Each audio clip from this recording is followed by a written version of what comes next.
ജയ് ശ്രീറാം. എല്ലാ ഭക്തജനങ്ങൾക്കും സ്വാഗതം. അടിയൻ്റെ വിനീതമായ നമസ്കാരം.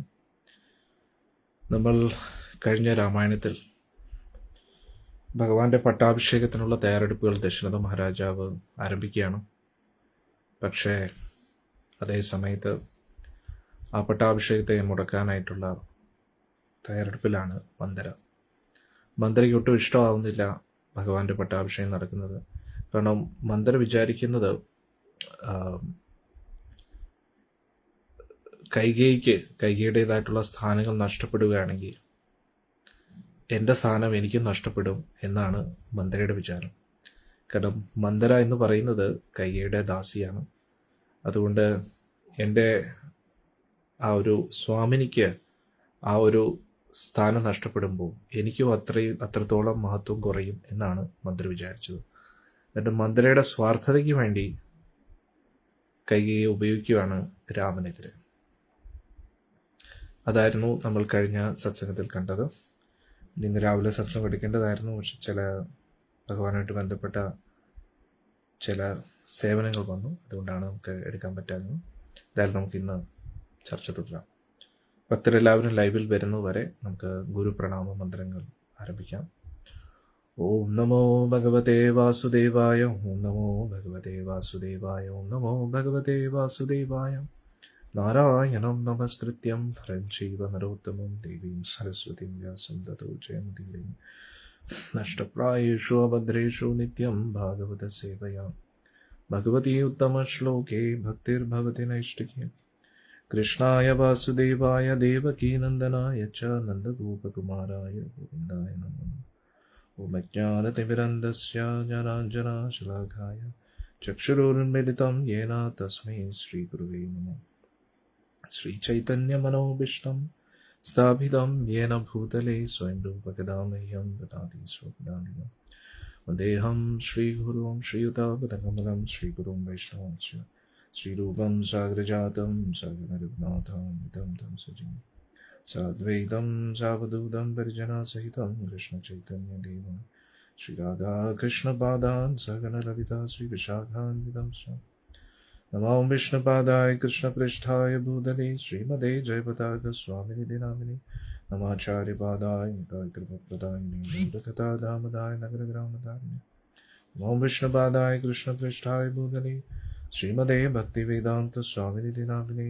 നമസ്തേ സാരസ്വതേ ദേവേ ഗൗരവാണി പ്രചാരിണി നിർവിശേഷ ശൂന്യവാദി പാശ്ചാത്യദേശധാരിണി. നമോ വിഷ്ണുപാദായ കൃഷ്ണപൃഷ്ഠായ ഭൂതലേ ശ്രീമതേ ഭക്തി സിദ്ധാന്ത സരസ്വതി നാമിനി. ശ്രീഭാഷവാലഭി ദേവി ദൈതായ കൃപാബ്ധി കൃഷ്ണ സംബന്ധ വിജ്ഞാനദായിനി പ്രഭവേ നമഃ. മാധുര്യോജ്വല പ്രേമാഢ്യ ശ്രീരൂപാനുക ഭക്തിദ ശ്രീഗൗരകരുണാ ശക്തി വിഗ്രഹായ നമോസ്തുതേ. നമസ്തേ ഗൗരവാണി ശ്രീമൂർത്തേ ദീനകാരിണി രൂപാനുക സിദ്ധാന്ത സിദ്ധാന്തഹാരിണി. നമോ ഗൗരകിശോരായ സാക്ഷാത് വൈരാഗ്യമൂർത്തയെ വിപ്രലംബരസാംബോധേ പാദാംബുജായതേ നമഃ. നമോ ഭക്തിവിനോദായ സച്ചിദാനന്ദനാമിനെ ഗൗരശക്തിസ്വരൂപായ രൂപാനുപരായ. ഗൗരാവിർഭാവഭൂമേസ്ത്വം നിർദ്ദിഷ്ടസജ്ജനപ്രിയ വൈഷ്ണവ സർവഭൗമ ശ്രീജഗന്നാഥായ തേ നമഃ. നമോ മഹാവദന്യായ കൃഷ്ണപ്രേമപ്രദായിതേ കൃഷ്ണായ കൃഷ്ണചൈതന്യനാമിനെ ഗൗരകൃഷ്ണേ നമഃ. പഞ്ചതത്വാത്മകം കൃഷ്ണം ഭക്തരൂപസ്വരൂപകം ഭക്താവതാരം ഭക്താഖ്യം നമാമി ഭക്തശക്തിം. വാഞ്ചാകൽപതരുഭ്യശ്ച കൃപാസിന്ധുഭ്യ ഏവ ച പതിതാനാം പാവനേഭ്യോ വൈഷ്ണവേഭ്യോ നമോ നമഃ. ഹേ കൃഷ്ണ കരുണാ സിന്ധു ദീനബന്ധു ജഗത്പതേ ഗോപേശ ഗോപികാ കാന്ത രാധാകാന്ത നമസ്തേ. യേതാം സരദോ പംഗുർ മമ മന്ദമതിർഗതി മത്സർവസ്വപാദാംബോജോ രാധാമദനം.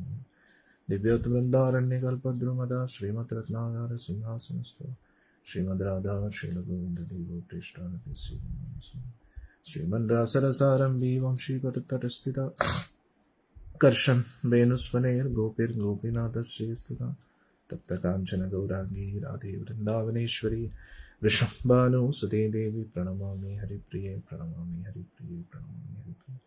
ജയ ശ്രീകൃഷ്ണ ചൈതന്യ പ്രഭു നിത്യാനന്ദ ശ്രീ അദ്വൈത ഗദാധര ശ്രീവാസാദി ഗൗരഭക്തവൃന്ദ.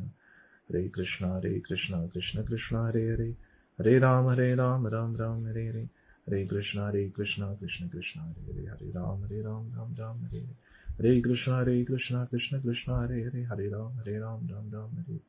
മുഖം കരോതി വാചാലം പങ്കും ലങ്കായതേ ഗിരിം യത്കൃപാതമഹം വന്ദേ ശ്രീഗുരും ദീനദയാളം പരമാനന്ദമാധവം ശ്രീചൈതന്യമീശ്വരം. ഹരി ഓം തത്സത്. നമുക്ക് ചർച്ച ആരംഭിക്കാം.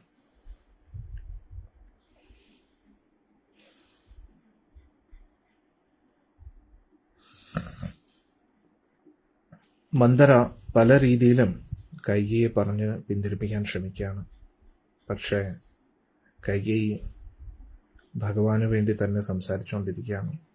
കൈകേയിക്ക് മനസ്സിലാവുന്നില്ലായിരുന്നു മന്ദര ഇത്രയ്ക്ക് പരിഭ്രമത്തിലാവേണ്ട ആവശ്യം എന്താണ്. ഇത് വളരെ സന്തോഷമുള്ളൊരു കാര്യമല്ലേ. കൈകേയി മന്ദരയ്ക്ക് ഉപഹാരമായിട്ട് വളരെ വില കൂടിയ ഒരു രത്നമാല കൊടുത്തു. പക്ഷേ മന്ദര അഹങ്കാരത്തോടു കൂടി അത് തൂക്കിയെടുത്തെറിയുകയാണ്. പിന്നെ പലതും പറഞ്ഞ് മന്ദരയുടെ മനസ്സ് മാറുകയാണ്. ഇതിനെക്കുറിച്ച് നമ്മൾ വളരെ വിശദമായിട്ട് ഇന്നലെ ചർച്ച ചെയ്തു. അതായത് ഒരു വ്യക്തി നമ്മളോട് എന്തെങ്കിലും പറയുമ്പോൾ എന്ത് പറയുന്നു എന്നത് ചിന്തിക്കാതെ ആരാണ് പറയുന്നത്, എന്തിനു വേണ്ടിയാണ് പറയുന്നത് എന്ന് നമ്മൾ പ്രത്യേകം ശ്രദ്ധിക്കണം. എന്നിട്ടേ എന്ത് പറയുന്നു എന്ന് ചിന്തിക്കാൻ പാടുള്ളൂ, അല്ലേ? അല്ലാതെ നമ്മൾ എന്ത് പറയുന്നു എന്നത് മാത്രം നമ്മൾ എടുക്കുകയാണെങ്കിൽ അത് നമ്മുടേതായിട്ടുള്ള നമുക്കത് മുന്നോട്ട് പല പ്രശ്നങ്ങളും ഉണ്ടാകാൻ സാധ്യതയുണ്ട്.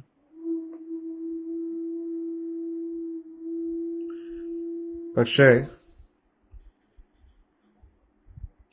മന്ദരയുടെ സ്വാർത്ഥതയ്ക്ക് വേണ്ടി കൈകേയിയെ ഒരു ഉപകരണമായിട്ട് ഉപയോഗിക്കുമായിരുന്നു. അതിന് കൈകേയി വഴങ്ങുകയാണ്.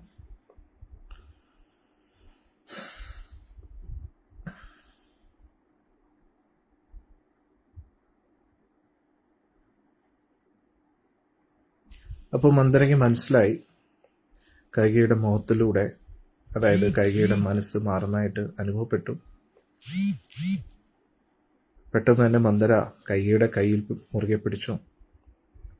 എന്നിട്ട് പറഞ്ഞു, ഒരു വഴിയുണ്ട്, അതിലൂടെ നമുക്ക് രാമനെ വനത്തിലയക്കാം, ഭരതനെ യുവരാജാവായിട്ട് അഭിഷേകം ചെയ്യിപ്പിക്കാം. അതിലൂടെ നിന്റെ സ്ഥാനം എന്നും ഉറച്ചു നിൽക്കുന്നു.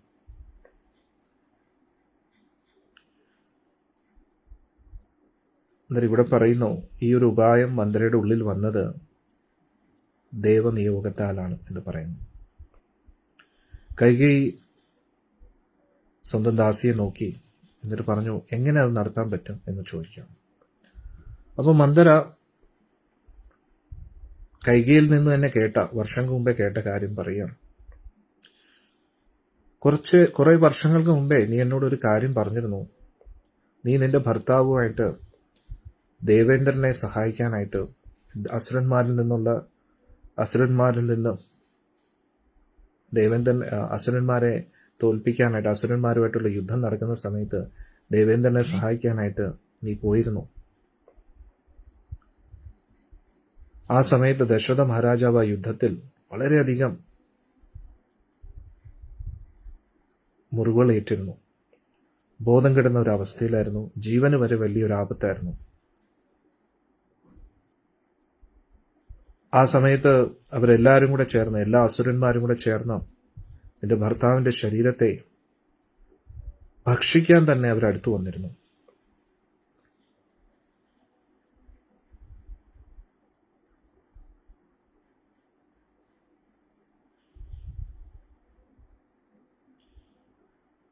അപ്പോൾ കൈകേയി ആ ഒരു സംഭവം ഓർക്കുകയാണ്. അന്നേരം വർഷങ്ങൾക്ക് മുമ്പേ കൈകേയിയോടൊത്ത് ദശരഥ മഹാരാജാവ് സ്വർഗത്തിൽ പോയിരുന്നു. സ്വർഗലോകത്തിലുള്ള ദേവന്മാർക്ക് എല്ലാവർക്കും അറിയായിരുന്നു ദശരഥ മഹാരാജാവ് ശക്തനായിട്ടുള്ളൊരു യോദ്ധാവാണ്. അതുകൊണ്ട് പല പ്രാവശ്യവും ദേവന്മാർക്ക് എപ്പോഴൊക്കെ ആവശ്യമുണ്ടായിരുന്നോ അപ്പോഴൊക്കെ ദശരഥ മഹാരാജാവിനെയായിരുന്നു വിളിക്കുന്നത്. വളരെ ശക്തമായിട്ട് യുദ്ധം ചെയ്തു ദശരഥ മഹാരാജാവ്. അദ്ദേഹത്തിൻ്റെ ആ യുദ്ധത്തിൻ്റെ ആ ഒരു ശൈലി കണ്ടിട്ട്, ആ രഥത്തിൻ്റെ വേഗത കണ്ടിട്ട് ഒരേ സമയത്ത് ദശരഥ മഹാരാജാവ് 10 ദിശയിലേക്കും നോക്കുന്നതായിട്ട് കാണപ്പെട്ടു. അതുകൊണ്ടാണ് ദശരഥൻ എന്നൊരു പേര് നൽകിയത്. അതായത് 10 ദിശകളിലും ഒരേ സമയത്ത് യുദ്ധം ചെയ്യാനുള്ള കഴിവ് ദശരഥ മഹാരാജാവിനുണ്ടായിരുന്നു. അതുകൊണ്ടാണ് ദശരഥൻ എന്നുള്ളൊരു പേര് കിട്ടിയിരിക്കുന്നത്. മന്ദര പറഞ്ഞു, ആ സമയത്ത് ദശരഥ മഹാരാജാവിന് ഒരു ആപത്ത് വരുന്നു എന്ന് കണ്ടിട്ട് കൈകേയി നീ വേറൊരു രഥത്തിലോടി ദശരഥ മഹാരാജാവിനെ രക്ഷിക്കാനായിട്ട് അടുത്തു വന്നു. അങ്ങനെ ദശരഥ മഹാരാജാവിനെ വലിയൊരു ആപത്തിൽ നിന്ന് നീ രക്ഷപ്പെടുത്തി. അപ്പൊ ദശരഥ മഹാരാജാവ് സന്തോഷത്തോടു കൂടി ചോദിച്ചു, നീ എന്നിൽ നിന്ന് 2 വരങ്ങൾ ചോദിച്ചോളൂ. അപ്പോ കൈകേയി നീ പറഞ്ഞു, ആവശ്യമുള്ളപ്പോൾ ഞാൻ ചോദിച്ചുകൊള്ളാം, ഇപ്പൊ എനിക്ക് അതിന്റെ ആവശ്യമില്ലെന്ന് പറഞ്ഞു. അതുകൊണ്ട് നീ ഇപ്പോൾ ദശരഥൻ മഹാരാജാവിന്റെ അടുത്തെത്തി പറയൂ, ഒരു വരമായിട്ട് രാമനെ വനവാസത്തിലേക്ക് അയക്കും, എന്നിട്ട് അടുത്ത വരമായിട്ട് ഭരതനെ യുവരാജാവായിട്ട് നിയമിക്കും. ഇതിലൂടെ നീയും രക്ഷപ്പെടും, ഞാനും രക്ഷപ്പെടും.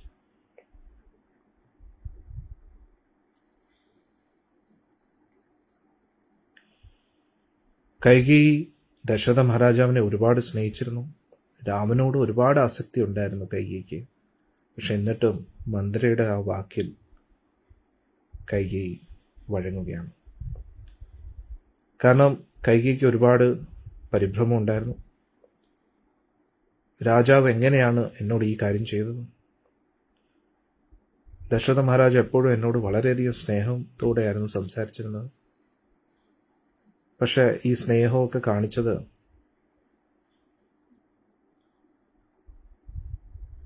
എങ്ങനെയെങ്കിലും എന്നെ ഈ കാര്യത്തിന് അനുകൂലമാക്കാൻ വേണ്ടിയായിരുന്നു എന്ന് കൈകേയി ഞാൻ ചിന്തിക്കാൻ തുടങ്ങി. കൈകേയിക്ക് ഒരുപാട് ദേഷ്യം വർദ്ധിച്ചു. എന്നിട്ട് കൈകേയി ചിന്തിച്ചു, ഇത്രയും മധുരമായിട്ട് സംസാരിച്ചതെല്ലാം കൗശല്യയ്ക്ക് വേണ്ടി ഈ ഒരു കാര്യം ചെയ്യാൻ വേണ്ടിയായിരിക്കും. അവർ രണ്ടുപേരും കൂടി ആലോചിച്ചിട്ടായിരിക്കും ഭരതനെ ദൂരെ അയച്ചത്. എന്തുകൊണ്ട് എനിക്കിത് മനസ്സിലാക്കാൻ കഴിഞ്ഞില്ല എന്നൊക്കെ പറഞ്ഞ് കൈകേയി ചിന്തിക്കാൻ തുടങ്ങി. എന്നിട്ട് കൈകേയി ചിന്തിക്കുകയാണ്, തീർച്ചയായിട്ടും ഇത് അവരുടെ ഗൂഢാലോചനയുടെ ഫലം തന്നെയാണ്. ദശരഥ മഹാരാജാവ് യഥാർത്ഥത്തിൽ കൗശല്യയുടെ പുത്രനോടാണ് ഏറ്റവും കൂടുതൽ സ്നേഹം കാണിക്കുന്നത് എന്ന് ചിന്തിക്കുക. കൈകേയി ദീർഘശ്വാസം എടുത്തിട്ട് പറഞ്ഞു, മന്ദര, നന്നായി നീ എന്നെ തിരുത്തിയത്. ഈ ഒരു നിമിഷം തന്നെ ഞാൻ രാജാവിന്റെ മുമ്പിൽ പോയി ഈ 2 വരവും ചോദിക്കുകയായിരുന്നു. പക്ഷെ മന്ദരയുടെ മനസ്സ് അതിക്രൂരമായിരുന്നു. അതുകൊണ്ട് മന്ദര പറഞ്ഞു, നീ രാമനെ വനവാസത്തിന് അയക്കുമ്പോൾ ഏറ്റവും കുറഞ്ഞത് 14 വർഷത്തേക്കെങ്കിലും വനവാസത്തിൽ അയക്കണമെന്ന് പറയുന്നു. ആ സമയം കൊണ്ട് ഭരതന് പ്രജകളെ എല്ലാം കയ്യിലെടുക്കാൻ പറ്റും. അതിലൂടെ എന്നേക്കുമായിട്ട് ഭരതൻ സിംഹാസനത്തിൽ ഉറയ്ക്കും എന്ന് പറഞ്ഞു. കാരണം മന്ദരയ്ക്ക് വളരെ ബുദ്ധിപരമായിട്ട് ആലോചിച്ചപ്പം അറിയാമായിരുന്നു, രാമനുള്ളിടത്തോളം കാലം ഭരതൻ ഒരിക്കലും സിംഹാസനത്തിൽ ഇരിക്കാൻ കഴിയില്ല. ജനങ്ങൾ അത് ഒരിക്കലും അനുവദിക്കത്തില്ല. ഇനി ഭരതൻ സ്വയം ഒരിക്കലും അതിന് തയ്യാറാവത്തില്ല. അതുകൊണ്ട് രാമനെ വനവാസത്തിൽ അയച്ചേ പറ്റൂ. എന്നിട്ട് മന്ദര പറഞ്ഞു, രാമനെ ഒരിക്കലും രാജ്യത്തിൽ ഇരിക്കാൻ അനുവദിക്കരുത്. രാമന്റെ ശക്തി കൊണ്ടും ആ ഒരു ആൾക്കാരെ കയ്യിലെടുക്കാനുള്ള കഴിവുകൊണ്ടും രാമൻ എങ്ങനെയെങ്കിലും ആ സിംഹാസനത്തിൽ കയറി പറ്റും. ഇനി ഭരതൻ സിംഹാസനത്തിൽ ഇരുന്നാലും അതിനുള്ള സാധ്യതയുണ്ട്.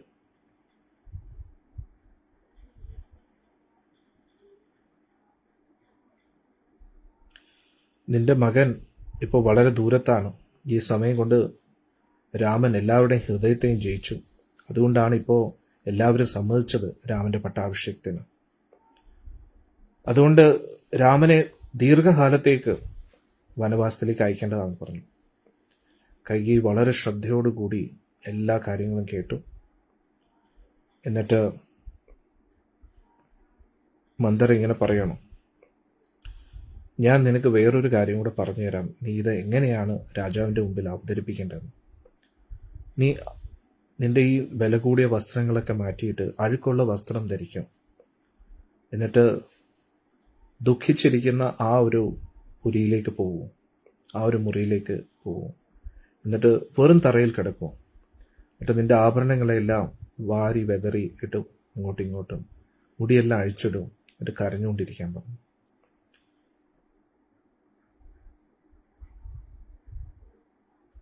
അപ്പോൾ ഇവിടെ മന്ദര ഇത് പറയാനുള്ള കാരണം, മന്ദരയ്ക്ക് അറിയായിരുന്നു കൈകേയി വളരെ പെട്ടെന്ന് ആര് പറഞ്ഞാലും കേൾക്കുന്ന ഒരു സ്വഭാവമാണ്. അതുകൊണ്ട് തന്ത്രങ്ങളൊന്നും കൈകേയിക്ക് അറിയത്തില്ല എന്ന് മന്ദരയ്ക്ക് അറിയാമായിരുന്നു. അതുകൊണ്ട് വളരെ ബുദ്ധിപരമായിട്ട് ദശരഥ മഹാരാജാവിൻ്റെ മനസ്സ് വെച്ച് കളിക്കണമെന്ന് കൈകേയിക്ക് ഉപദേശിച്ചു കൊടുക്കുകയാണ്. കാരണം ദശരഥ മഹാരാജാവിന് കൈകേയിയെടുത്തൊരു ആസക്തിയുണ്ട്. അതുകൊണ്ട് നീ ഇങ്ങനെ ദുഃഖിതയായിട്ട് ഇരിക്കുന്നത് കാണാൻ ഒരിക്കലും ദശരഥ മഹാരാജാവിന് സഹിക്കാൻ കഴിയില്ല. അതുകൊണ്ട് ആ ദുഃഖിതയായിട്ട് ഇരിക്കുന്ന ആ സമയത്ത് തന്നെ നീ ഒരു കാര്യം പറയുമ്പോൾ അദ്ദേഹത്തിന് അതിനെ അവഗണിക്കാനും കഴിയില്ല. നിനക്ക് വേണ്ടി അദ്ദേഹം അഗ്നിയിൽ ചാടാൻ വരെ തയ്യാറാവും. അദ്ദേഹത്തിൻ്റെ പ്രാണൻ കളയാൻ വരെ അദ്ദേഹം തയ്യാറാവും. അതുകൊണ്ട് നിന്റെ ആ സൗന്ദര്യം, നിന്റേതായിട്ടുള്ള നിന്നിലുള്ള ആസക്തിയൊക്കെ ഉപയോഗിച്ചിട്ട് നീ ദശരഥ മഹാരാജാവിനെ ഈ ഒരു കാര്യത്തിൽ സമ്മതിപ്പിക്കണം പറഞ്ഞു. അങ്ങനെ കൈകേയി മനസ്സിൽ ഉറപ്പിച്ചു. എന്നിട്ട് കൈകേയി ചിന്തിച്ചു, മന്ത്രി പറയുന്നത് ശരിയാണ്. ദശരഥ മഹാരാജാവിന് എന്തായാലും എൻ്റെ സൗന്ദര്യത്തിൽ ഒരു ആസക്തിയുണ്ട്. എല്ലാ ദിവസവും കൈകേയി കാണാതെ അദ്ദേഹത്തിന് ഇരിക്കാൻ കഴിയില്ല. ഇന്ന് വരുമ്പോൾ കൈകേയി വലിയൊരു ഷോക്കായിരിക്കും ദശരഥ മഹാരാജാവിന് കൊടുക്കുന്നത്. അപ്പോഴേക്കും കൈകേയിയുടെ ഉള്ളിൽ ദശരഥ മഹാരാജാവിനോടുള്ള ദേഷ്യം, കൗസല്യാദേവിയോടുള്ള ദേഷ്യം വർദ്ധിച്ചുകൊണ്ടിരുന്നു. അപ്പോഴേക്കും മന്ദര പറഞ്ഞു, നിന്റെ രാജാവ് നിന്നെ ഈ ഒരു അവസ്ഥയിൽ കാണുമ്പോൾ നിനക്ക് വേണ്ടി എന്ത് വാക്ക് തരാനും അദ്ദേഹം തയ്യാറാവും. അദ്ദേഹം അമൂല്യമായിട്ടുള്ള രത്നങ്ങളും സമ്പത്തും എല്ലാം നിനക്ക് നൽകി, നിന്നെ ഇതിന് പകരമായിട്ട് പല പല വാഗ്ദാനങ്ങളും അദ്ദേഹം തരാൻ തയ്യാറാവും. പക്ഷെ ഒരു കാരണവശാലും രാമനെ വനവാസത്തിൽ അയക്കുന്നതിൽ നിന്ന് നീ പിന്തിരിയരുത്. നീ ഈ ഒരു വരത്തിൽ തന്നെ ഉറച്ചു നിൽക്കണം. അതിലെങ്ങനെയെങ്കിലും ആ വരത്തെ വേടിക്കൂ എന്ന് പറഞ്ഞു. രാമനെ വനവാസത്തിന് അയക്കണം, ഭരതനെ സിംഹാസനത്തിൽ ഇരുത്തണം. ഇതിനല്ലാതെ വേറെ ഒന്നിലും നീ വീണു പോരുന്നു. അന്നേരം വളരെ ക്രൂരമായിട്ടുള്ള ഒരു കാര്യമായിരുന്നു മന്ദര കൈകേയിക്ക് പറഞ്ഞു കൊടുത്തിട്ടും കൈകേയി അതിനെക്കുറിച്ച് രണ്ടാമത് ചിന്തിച്ചില്ല. കൈകേയി പൊതുവെ എല്ലാവരോടും വളരെ കാരുണ്യത്തോടുകൂടിയും സമാധാനത്തോടുകൂടിയും ബുദ്ധിപരമായിട്ടും സംസാരിക്കുന്ന ഒരു പ്രകൃതമായിരുന്നു. പക്ഷേ ദ്വേഷ സ്വഭാവിയായ മന്ദരയുടെ ആ ഒരു സമ്പർക്കത്താൽ കൈകേയിയുടെ സദ്ഗുണങ്ങളെല്ലാം നഷ്ടപ്പെട്ടു. അതുകൊണ്ട് സ്വന്തം ഭർത്താവിനെയും രാമനെയും ശത്രുവായിട്ട് കണ്ടുകൊണ്ട് ദീർഘശ്വാസം എടുത്തുകൊണ്ട് കൈകേയി പറഞ്ഞു, നീ വളരെ നല്ലൊരു ഉപദേശമാണ് എനിക്ക് നൽകിയിരിക്കുന്നത്. നീ വളരെ ബുദ്ധിമതിയാണ്. എൻ്റെ ഭർത്താവ് എന്നെ ചതിക്കുകയായിരുന്നു. നീ എൻ്റെ ഹിതചിന്തകയായിട്ട് ശരിയായിട്ട് എനിക്ക് നല്ല ഉപദേശങ്ങളാണ് നൽകിയത്. എൻ്റെ മകൻ സിംഹാസനത്തിൽ ഇരിക്കുമ്പോൾ ഞാൻ നിനക്ക് വേണ്ടി ഒരുപാട് സമ്പത്തുകൾ നൽകുന്നതായിരിക്കും. ഇത് കേട്ടിട്ട് മന്ദര ചിരിച്ചു. എന്നിട്ട് കൈയെടുത്ത് പറഞ്ഞു, എത്രയും പെട്ടെന്ന് കാര്യത്തിലേക്ക് കടക്കാൻ പറഞ്ഞു. എത്രയും പെട്ടെന്ന് അന്തപുരിയിലേക്ക് പോകും. കാരണം സന്ധ്യ കഴിയുമ്പോൾ രാജാവ് എന്തായാലും നിന്നെ കാണാനായിട്ട് വരും.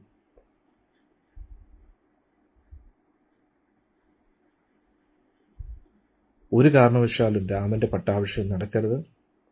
നിന്റെ മകനും നിന്റെ നന്മയ്ക്കും വേണ്ടി ഇത് എത്രയും പെട്ടെന്ന് ചെയ്യാൻ പറഞ്ഞു. മന്ദരയുടെ ആ വളരെ ശക്തമായിട്ടുള്ള വാക്കുകൾ വീണ്ടും വീണ്ടും കൈകേയിയുടെ ഉള്ളിൽ ഇങ്ങനെ പ്രതിധ്വനിക്കുമായിരുന്നു. വീണ്ടും വീണ്ടും ദശരഥ മഹാരാജാവിനെതിരെയും രാമനെതിരെയും ഓരോ കുറ്റങ്ങൾ പറഞ്ഞു. അത് കേൾക്കുന്നതിലൂടെ കൈകേയിയുടെ ഉള്ളിലെ ദേഷ്യം വർദ്ധിച്ചുകൊണ്ടിരുന്നു. അങ്ങനെ ദുഃഖത്തിലിരിക്കുന്ന ആ വിഷാദഗ്രഹത്തിലേക്ക് അന്തപുരിയുടെ ഉള്ളിൽ തന്നെ രാജകുമാരിമാർ വിഷമത്തിലിരിക്കുമ്പോൾ ഒരു മുറിയുണ്ട്. അവിടെ കൈകേയി വെറും തറയിൽ കിടക്കാൻ തുടങ്ങി. എന്നിട്ട് മന്ത്രിയെടുത്ത് പറഞ്ഞു, രാമനെ വനവാസത്തിലയക്കണം, ഭരതനെ രാജാവാക്കണം, അല്ലെങ്കിൽ പിന്നെ ഞാൻ ഇവിടെ തന്നെ ഭക്ഷണവും കഴിക്കാതെ വെള്ളവും കുടിക്കാതെ ഇവിടെ തന്നെ ഇരിക്കും. അഥവാ ഞാൻ വിചാരിക്കുന്ന പോലെ കാര്യങ്ങൾ നടന്നില്ലെങ്കിൽ ഞാൻ ഇവിടെ കിടന്ന് എന്നെ മരിക്കുന്നതായിട്ട് നീ കാണുമെന്ന് പറഞ്ഞു. എന്നിട്ട് ഇത്രയും പറഞ്ഞിട്ട് കൈകേയി ആഭരണങ്ങളെല്ലാം വാരി അവിടെ കളഞ്ഞു. എന്നിട്ട് ആ തറയിൽ ഇങ്ങനെ കിടക്കുകയാണ്. ഉള്ളിൽ ദേഷ്യം കൊണ്ടും വിഷമം കൊണ്ടും ഇങ്ങനെ വരച്ചുകൊണ്ടിരിക്കുന്നു. ഇനി നമുക്ക് അടുത്ത അധ്യായത്തിൽ കിടക്കാം. ദശരഥ മഹാരാജാവ് പാവം ഇതൊന്നും അറിയാതെ പട്ടാഭിഷേകത്തിന് വേണ്ടിയുള്ള എല്ലാ തയ്യാറെടുപ്പിൻ്റെയും ഇടയിലായിരുന്നു. അങ്ങനെ അതെല്ലാം കഴിഞ്ഞപ്പോൾ അദ്ദേഹം കൈകേയിയുടെ മുറിയിലേക്ക് പോവുകയാണ് വിശ്രമിക്കാനായിട്ട്. ദശരഥ മഹാരാജാവ് കൈകേയിയുടെ ആ അതിമനോഹരമായിട്ടുള്ള ആ ഒരു ഭവനത്തിലേക്ക് പ്രവേശിച്ചു. അടുത്തുള്ള പക്ഷികളൊക്കെ വളരെ സുന്ദരമായിട്ട് അതിൻ്റെ കരച്ചിലൊക്കെ കേൾക്കാൻ പറ്റുമായിരുന്നു. 100 കണക്കിന് തോഴിമാർ ആ ഒരു ഭവനത്തിൻ്റെ അങ്ങോട്ടും ഇങ്ങോട്ടും പല കാര്യങ്ങളിലും പൊയ്ക്കൊണ്ടിരിക്കുന്നു. പല പല പട്ടുവസ്ത്രങ്ങളെ കൊണ്ട് അലങ്കരിച്ചിരിക്കുന്നു ആ മണിമാളിക. ആനക്കൊമ്പിൻ്റെ വലിയ വലിയ പീഠങ്ങൾ അവിടെ ഉണ്ടായിരുന്നു. സ്വർണം കൊണ്ട്, ആനപ്പീഠം കൊണ്ടും ആനക്കൊമ്പ് കൊണ്ടും അലങ്കരിച്ചിരിക്കുന്ന, ആനക്കൊമ്പിൻ്റെ കൊമ്പ് വെച്ച് നിർമ്മിച്ചിരിക്കുന്ന പീഠങ്ങളും അതിനെ സ്വർണം കൊണ്ട് പല കൊത്തുപണികളും അതിലുണ്ടായിരുന്നു. വലിയ വില കൂടിയ മെത്തകളായിരുന്നു ആ പീഠത്തിൻ്റെ മുകളിലുണ്ടായിരുന്നു. പല പല പട്ടുവസ്ത്രങ്ങൾ കൊണ്ട് അലങ്കരിച്ചിരിക്കുന്നു. ഏറ്റവും ഉത്തമ ഗുണത്തിലുള്ള ഭക്ഷണങ്ങളും പാനീയങ്ങളും ഒക്കെ അവിടെ സ്വർണത്തിൻ്റെ പീഠത്തിൽ അവിടെ കഴിക്കാനായിട്ട് വെച്ചിരുന്നു. അങ്ങനെ ദശരഥ മഹാരാജ് മെല്ലെ മെല്ലെ ആ കൊട്ടാരത്തിലൂടെ നടന്നു നീക്കുകയാണ്.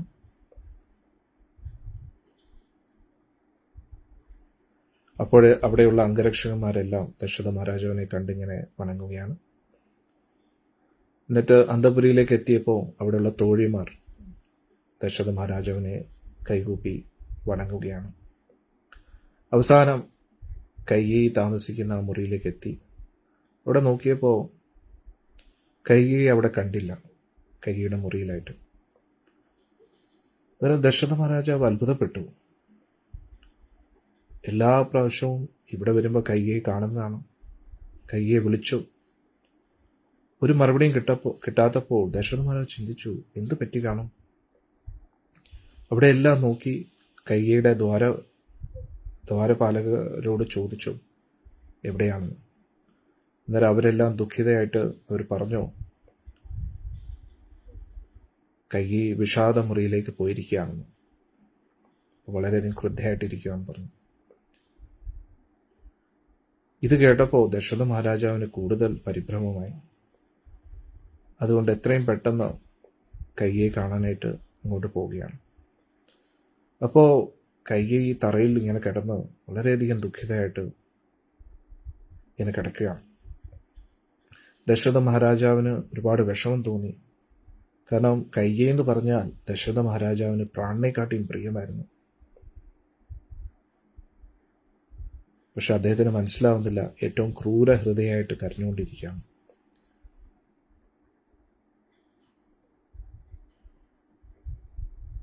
ദശരഥ മഹാരാജാവ് വളരെ സ്നേഹത്തോടു കൂടി അടുത്തെത്തി. എന്നിട്ട് മുടിയൊക്കെ തടവിക്കൊണ്ട് ചോദിച്ചു. ദശരഥ മഹാരാജ് പറഞ്ഞു, തീർച്ചയായിട്ടും നിന്റെ ക്രോധം എനിക്കെതിരെയുള്ളതല്ല. ഞാൻ എപ്പോഴും നിന്റെ നന്മ മാത്രം ആഗ്രഹിക്കുന്ന വ്യക്തിയല്ലേ, നിന്റെ സന്തോഷം മാത്രം ആഗ്രഹിക്കുന്ന വ്യക്തിയല്ലേ. അതുകൊണ്ട് ഞാനായിട്ട് നിന്നെ ക്രുദ്ധയാക്കാൻ ഒരു കാര്യം ചെയ്തിട്ടില്ല. അതുകൊണ്ട് നീ പറയൂ, ആരെങ്കിലും നിന്നെ അപമാനിച്ചോ? ആരെങ്കിലും നിന്നെ കളിയാക്കിയോ?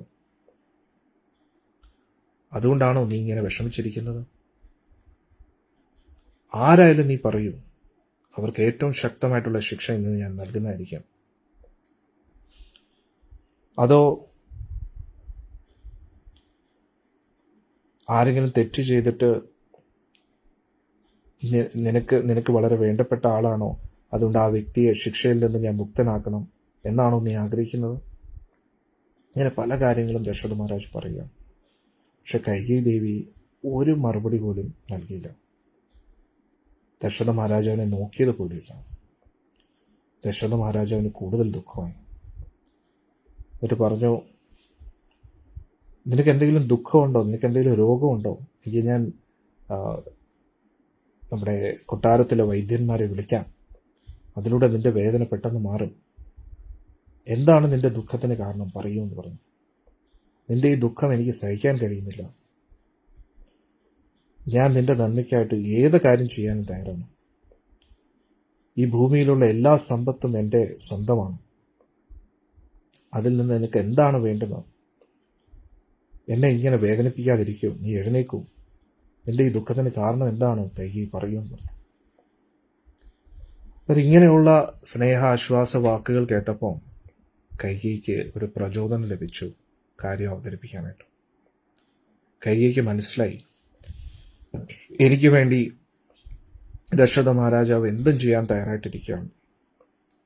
അതുകൊണ്ട് കൈകേയി ഉള്ളിൻ്റെ ഉള്ളിൽ നിന്ന് തയ്യാറെടുപ്പുകൾ ആരംഭിച്ചു. കൈകേയിയോടുള്ള സ്നേഹത്തിൽ പൂർണ്ണമായിട്ടും ദശരഥ മഹാരാജാവ് കീഴടങ്ങിയിരിക്കുകയാണെന്ന് മനസ്സിലായപ്പോൾ കൈകേയി പറഞ്ഞു, എന്നെ ആരും അപമാനിച്ചിട്ടില്ല, എന്നെ ആരും വിഷമിപ്പിച്ചിട്ടില്ല രാജാവേ. പക്ഷേ ഞാൻ ഒരു കാര്യം ആഗ്രഹിക്കുന്നു. അങ്ങ് എനിക്ക് പ്രതിജ്ഞ നൽകണം, എൻ്റെ ആഗ്രഹത്തെ അങ്ങ് പൂർത്തീകരിക്കും എന്ന്. അതെന്തായാലും അങ്ങ് അത് നിറവേറ്റണമെന്ന്. അപ്പോൾ ദശരഥ മഹാരാജാവ് കൈകേയിയുടെ തലയെ മടിയിലേക്ക് ഇങ്ങനെ കൊണ്ടുവച്ചു. എന്നിട്ട് മുടിയൊക്കെ ഇങ്ങനെ തലയൊക്കെ ഇങ്ങനെ തടവിക്കൊണ്ട് പറഞ്ഞു, ചിരിച്ചുകൊണ്ട് പറഞ്ഞു,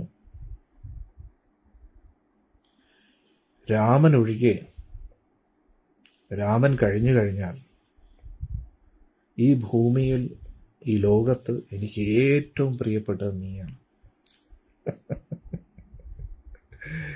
രാമൻ കഴിഞ്ഞാൽ പിന്നെ എനിക്ക് ഏറ്റവും കൂടുതൽ സ്നേഹമുള്ളത് നിന്നോടാണ്. ആ രാമന്റെ പേരിൽ ഞാൻ വാക്ക് നൽകുന്നു. നീ എനിക്ക് എൻ്റെ പ്രാണനെക്കാട്ടിയും പ്രിയമാണ്.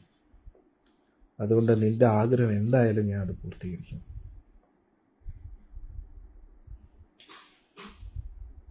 രാമന്റെ വിയോഗത്താൽ ഒരു നിമിഷം പോലും എനിക്ക് ഇരിക്കാൻ കഴിയില്ല. അതേ രാമന്റെ പേരിൽ ഞാൻ പ്രതിജ്ഞ ചെയ്യുന്നു, നിനക്ക് വേണ്ടി ഞാൻ എന്തും ചെയ്യാം.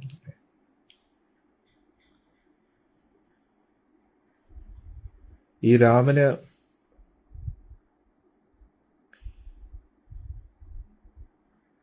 രാമന് പകരമായിട്ട് എൻ്റെ പ്രാണനോ എൻ്റെ മറ്റു മക്കളോ ഈ ഭൂമിയോ ഒന്നുമല്ല. അതേ രാമന്റെ പേരിൽ ഞാൻ പ്രതിജ്ഞ എടുക്കുന്നു. നീ പറയൂ, നിനക്ക് എന്താണ് വേണ്ടത്? അപ്പോ 3 പ്രാവശ്യമാണ് രാമന്റെ പേരിൽ പ്രതിജ്ഞ എടുത്തിരിക്കുന്നത് ദശരഥ മഹാരാജാവ്. അപ്പം കൈകേയിക്ക് ഉള്ളിൽ സന്തോഷമായി. ഏകദേശം ഇര കെണിയിൽ പെട്ടിരിക്കുകയാണ് അല്ലേ എന്ന് വിചാരിച്ച് ഉള്ളിൽ സന്തോഷിച്ചു. എന്നിട്ട് കൈകേയി വിചാരിച്ചു, ഇനി എൻ്റെ കാര്യം എന്തായാലും നടക്കും. അപ്പോൾ കൈകേയി പറഞ്ഞു ഏറ്റവും ക്രൂരമായിട്ടുള്ള വാക്കുകൾ. രാമന്റെ ശത്രുക്കൾക്ക് പോലും രാമനോട് പറയാൻ ധൈര്യമില്ലാത്ത ആ വാക്കുകൾ. ദശരഥ മഹാരാജാവിന്റെ ശത്രുക്കൾക്ക് പോലും ദശരഥ മഹാരാജാവിനെ അങ്ങനെ വേദനിപ്പിക്കാൻ ഇഷ്ടപ്പെടാത്ത രീതിയിലുള്ള ആ വാക്കുകൾ മരണതുല്യമായിട്ടുള്ള വാക്കായിട്ട് ദശരഥ മഹാരാജന്റെ മുമ്പിൽ അവതരിപ്പിക്കാം. അപ്പോൾ കൈകേയി എന്താ പറഞ്ഞ, എല്ലാ ദേവന്മാരും സാക്ഷിയായിട്ട് ഇരിക്കുകയാണ് അങ്ങയുടെ ഈ പ്രതിജ്ഞ. സൂര്യ, ചന്ദ്രൻ, ആകാശം, അഗ്നി, പകൽ, രാത്രി, 4 ദിശകളും, ആ 4 ദിശകളെയും നിയന്ത്രിക്കുന്ന ദിക്പാലകന്മാരും, ബ്രഹ്മാണ്ടവും, എല്ലാവരുടെ ഹൃദയത്തിലിരിക്കുന്ന പരമാത്മാവും ഇവരെല്ലാവരും സാക്ഷിയാണ് അങ്ങയുടെ ഈ പ്രതിജ്ഞയ്ക്ക്. മഹാനായ ചക്രവർത്തിയെ, അങ്ങ് എപ്പോഴും അങ്ങയുടെ വാക്ക് പാലിക്കുന്ന ആളാണ്. അങ്ങേക്ക് നന്നായിട്ട് അറിയാം ശരിയും തെറ്റും എന്താണ്. അതുകൊണ്ട് ഈ വാക്കിൻ്റെ അർത്ഥം അങ്ങേക്ക് അറിയാം. എന്നിട്ട് കൈകി വീണ്ടും പറയുകയാണ്, രാജാവേ, അങ്ങേക്ക് ഓർമ്മയുണ്ടോ, മുമ്പൊരിക്കൽ ദേവാസുര യുദ്ധത്തിൽ ഞാൻ അങ്ങയുടെ പ്രാണനെ രക്ഷിച്ചിരുന്നു. ആ സമയത്ത് അങ്ങ് എനിക്ക് 2 വരങ്ങൾ നൽകിയിരുന്നു. അപ്പോൾ ഞാൻ പറഞ്ഞിരുന്നു, ഈ സമയത്ത് എനിക്ക് ആ വരം വേണ്ട, മുന്നോട്ട് എപ്പോഴാണോ ആവശ്യമുള്ളത് അപ്പോൾ ഞാൻ അങ്ങയിൽ നിന്ന് ചോദിച്ചുകൊള്ളാമെന്ന്. എനിക്ക് ആ ഒരു 2 വരങ്ങളാണ് ഇപ്പോൾ വേണ്ടുന്നത്. എനിക്ക് ആ 2 വരങ്ങൾ അങ്ങ് നൽകണം. അതങ്ങ് നിറവേറ്റിയില്ല എങ്കിൽ ഞാൻ ഇവിടെ കിടന്ന് എൻ്റെ പ്രാണൻ ത്യജിക്കുന്നതായിരിക്കും.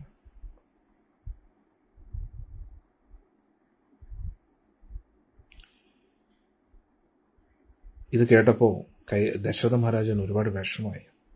ദശരഥ മഹാരാജാവ് വീണ്ടും വീണ്ടും ആശ്വസിപ്പിക്കുകയാണ് കൈകേയിയെ. വീണ്ടും കൈകേയി ഇങ്ങനെ കെട്ടിപ്പിടിച്ചു. കൈകേയി പറഞ്ഞു, എൻ്റെ ആദ്യത്തെ വരം ഭരതനെ യുവരാജാവാക്കണം. 2ാമത്തെ വരം രാമനെ 14 വർഷത്തേക്ക് വനവാസത്തിലയക്കണം. അങ്ങയുടെ വാക്കങ്ങ് തെറ്റിക്കരുത് രാജാവേ. അങ്ങയുടെ വംശത്തിന് ഒരു കളങ്കം അങ്ങ് ഉണ്ടാക്കരുത്. അങ്ങ് ഒരു വാക്ക് നൽകിയെന്നു. ഇത് കേട്ടപ്പോൾ ദശരഥ മഹാരാജാവിന് ഒട്ടും വിശ്വസിക്കാൻ പറ്റിയില്ല. കുറച്ചു നേരത്തേക്ക് ആള് സ്തംഭിച്ചു പോയി. എന്താ പറയുന്നതെന്ന് ദശരഥ മഹാരാജന് ഒട്ടും മനസ്സിലാവുന്നില്ല. എത്ര ക്രൂര വാക്കുകളാണ് കേട്ടത് ദശരഥ മഹാരാജാവ്. ഇത് സ്വപ്നമാണോ അതോ യാഥാർത്ഥ്യമാണോ എന്ന് ദശരഥ മഹാരാജാവിന് മനസ്സിലാവുന്നില്ല. കാരണം ആള് സ്വപ്നത്തിൽ പോലും വിചാരിച്ചിട്ടില്ല നാളത്തെ പട്ടാഭിഷേകം ഇങ്ങനെ ഒരു വഴിത്തിരിവുണ്ടാകുന്നു, ഇങ്ങനെ ഒരു മുടങ്ങാൻ സാധ്യതയുണ്ടെന്ന്. അദ്ദേഹം വിചാരിച്ചു, പൂർവ്വജന്മത്തിൽ നടന്ന ഏതെങ്കിലും കാര്യം ഞാനിപ്പോൾ ഓർക്കുന്നതാണോ, അതോ എൻ്റെ തന്നെ ഞാൻ ഏതെങ്കിലും അബോധാവസ്ഥയിൽ ഇരിക്കുകയാണോ? കൈകേയിക്ക് എങ്ങനെയാണ് ഇങ്ങനെ സംസാരിക്കാൻ കഴിയുന്നത്? ഇങ്ങനെയൊക്കെ ദശരഥ മഹാരാജ് ചിന്തിക്കുകയാണ്. കൈകേയിക്ക് എപ്പോഴും എൻ്റെ രാമനോട് ഏറ്റവും ഇഷ്ടമല്ലേ?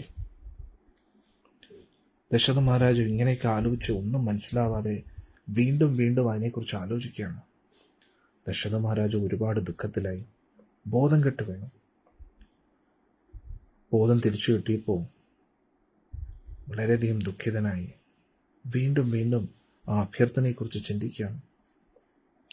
ഒരു മാൻപേട സിംഹത്തിനെ കാണുമ്പോൾ എങ്ങനെയാണോ വളരെയധികം പരിഭ്രമത്തിലാകുന്നത്, അതേപോലെ രാജാവ് ദശരഥ മഹാരാജാവ്, ഈ ഭൂമി മുഴുവൻ ഭരിക്കുന്ന ആ ചക്രവർത്തി വെറും തറയിൽ ഇങ്ങനെ ദുഃഖിതനായിട്ട് കിടക്കുകയാണ്.